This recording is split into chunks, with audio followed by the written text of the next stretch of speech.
Tapos merong bigayan na 1,000 ha. So, ngayon, so ngayon, kayo ang nagpapakalat ng fake news orders na Boyubad. Sino ba ang pangalan ni Boyubad? Congressman na yan? Ang ilang pangalan yun eh. So whatever. No? Kayo po, hanay nyo ang nagpapakalak ng fake news. Tapos, sasabihin nyo, kawatan si Inday Sara. Ito ginamit nyo pa. Ito, supported po ba kayo ng mga Duterte?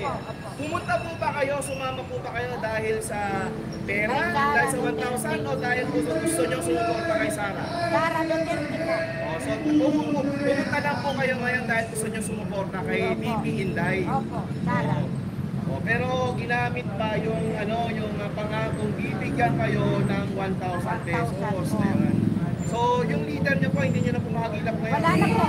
Wala po na So nung dinala kayo rito, sa may sasakyan po ba? Opo, bus. May bus po. So nakasakay pa kayo ng bus. Saan po ba kayo galing?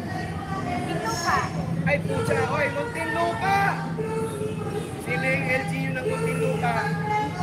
Nanay, isang tanong po.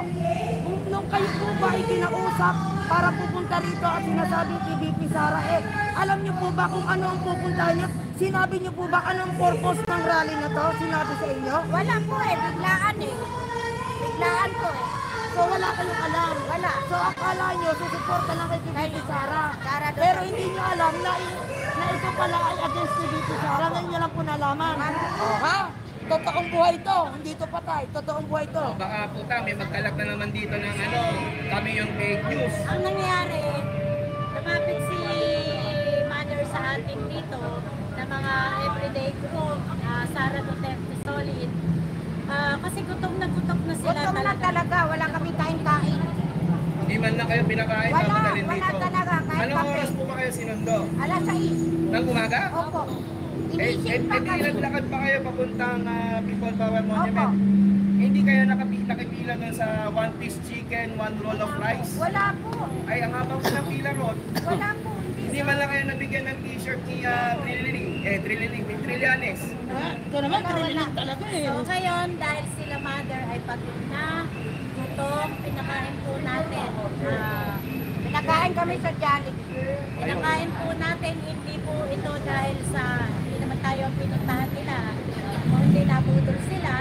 So ngayon, ang gusto po nila ay makauwi. Dahil may kalayuan din.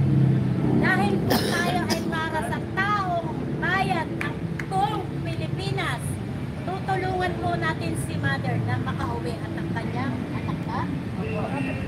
Magkapit-bahay pala sila, may anak pa to na maliit.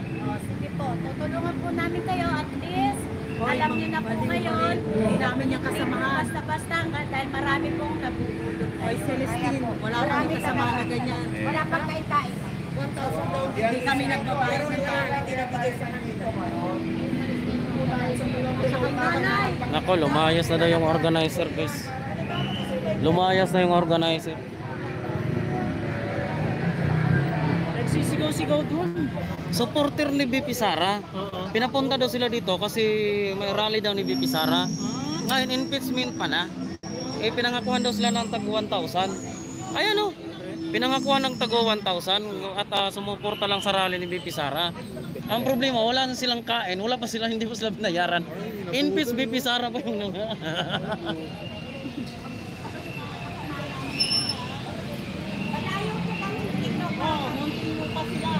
Ayaw, mga lagay.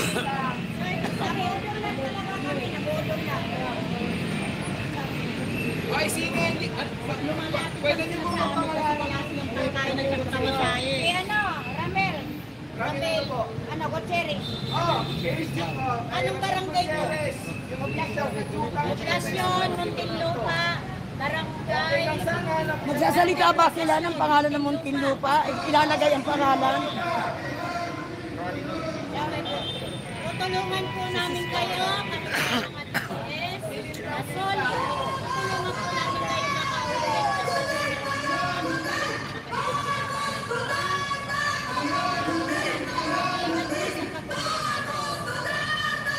na Binulsa na guys, binulsa na. Ayan o.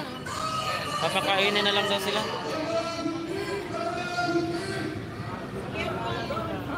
Pakainin na lang sila, gawa ng kawawa naman eh, walang kain guys.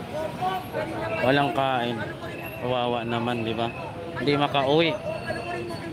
Di ba? Eh, nakakaawa. Minsan, eh, ganun talaga ang buhay. Minsan, mabubudol din talaga. Pag busog ang bulsa ng leader, oo. Eh, pinangalanan pa naman. Nasa 39 minutes. Ayan, kunin natin yun mamaya. Nasa 39 minutes, guys. Oh, delikado yan. Delikado yung mga ganyan, guys. Oh, nagpapasalamat sila na makauwi na sila at makakain na din sila, no? Napakahirap sa mundong ito.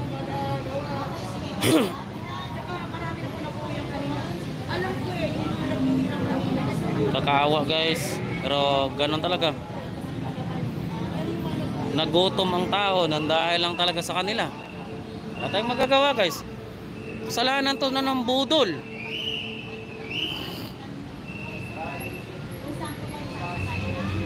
Oh, binigyan na ng pera at papakainin na para makauwi na din. Para daw makauwi din mga kababayan natin.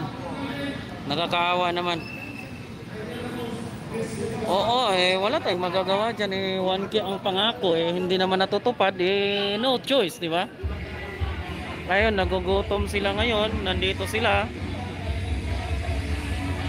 Kasi sa sobrang gutom na, naglalakad, parang nakuhan pa nga ito si nanay at saka yung kapitbahay na. Tingnan mo naman, oh. Halata mo talagang hinugot lang, guys. Yung hinugot lang talaga. Alam mo talagang hinugot lang talaga sila. Yan mo yung mga pangapao, oh. Diba? Nahalata mo talaga na hinugot lang sila doon sa gilid-gilid lang, guys.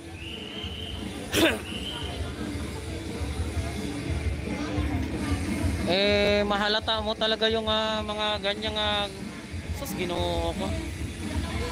Tapos kung makapagsabi sila kung ano-ano sa mga supporter ng Duterte, grabe. Eh mas malala pa pala sila, oh.